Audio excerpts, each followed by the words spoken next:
Hey gang, welcome to another edition of Doc's Dumpster, where it's a review of the movie Mannequin. This one is about a would-be artist named Jonathan who gets fired from multiple jobs because he sort of has he has a certain kind of style when it comes to sculpting things and doing things, and yeah, poor guy. So one day, he's walking along and he happens to save the life of a department store owner, in which he's able to get a job and he helps turn the place into a success, of course. And he winds up falling in love with a mannequin who is actually, sort of kind of more or less the spirit of an Egyptian woman who was about to get married, and somehow she prayed to the gods to get her out of there, and she did, and she winds up in the body of the mannequin that only Jonathan can, you guessed it, see and hear. Well, Jonathan's ex, Roxy, is trying to cause him all kinds of trouble, and, of course, Jonathan becomes the hottest thing in town, and, yeah. And Jonathan and Emmy fall in love. And then eventually it comes down to Jonathan finding out that his ex, Roxy, is behind a lot of really weird, crazy, bad things happening, especially at one point where she is going to try and have all the mannequin parts destroyed, including Emmy, who's still in mannequin form. Well, Jonathan runs up the ramp to try and save Emmy from going into some sort of a trash compactor. And Roxy gets a whole mess of stuff dumped on top of her, and I guess the janitor of this other place, called Illustra, shuts the machine off. Jonathan pulls Emmy out of harm's way, and then when she realizes that she can be seen and heard from the janitor and everybody else, everything seems to be alright. Everything seems to be really, really cool. And, the bad guys get theirs, and Jonathan and Emmy wind up getting married to each other.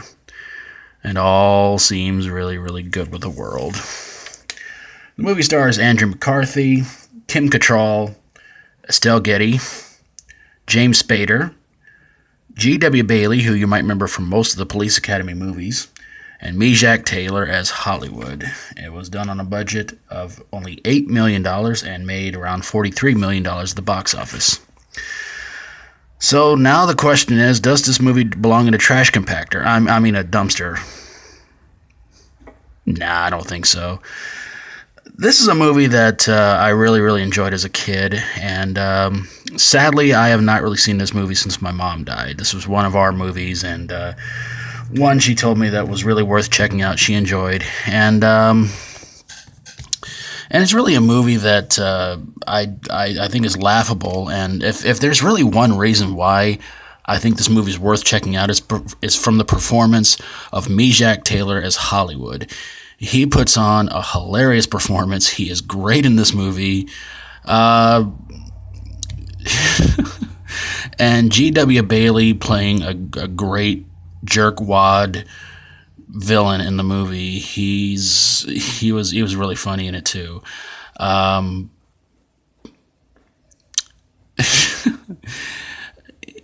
He doesn't have a much of a different persona from he does in the Police Academy movies, but this one is slightly different. In those movies, he played I forgot. Seen pretty much every one of them he's been in. I can't remember. I want to say Bowser, but that doesn't sound right. I think it was the other guy who was in part 2. If you guys can think of it or remember it, please let me know in the comments below. It's gonna bug me for a really long time. But yeah, in this one he plays a security guard who has 2 different dogs. One of them called Rambo, the other one called Terminator, I think, and oh boy, Rambo's a bulldog. Terminator, I think, turned out to be like a Doberman Pinscher or something like that. But yeah, the movie's hilarious. Lots of really, really funny moments. And if you haven't watched it, I say give it a watch. And if you have seen it, love to hear what you guys think in the comments below. But yeah, funny movie. And Again, if there's no other reason to watch it, it's just to see Jack Taylor as Hollywood. He is hilarious in this movie. And this movie is really, really, really a lot of fun to watch. And I hope you guys get a chance to check it out. And again, if you have seen it, let me know in the comments below what you think about it. Love to hear from you guys. But there you guys have it. A review of Mannequin. It survived from being put into a dumpster. If you like my videos, feel free to subscribe. And coming soon, of course, Doc's Dumpster by request, where I'm going to take in your movies that you guys want me to review. And we'll see if it really does belong in a dumpster or not, ultimately overall. Thanks for watching, you guys. I really, really do appreciate it. And until next time, as always, stay strong and rock on.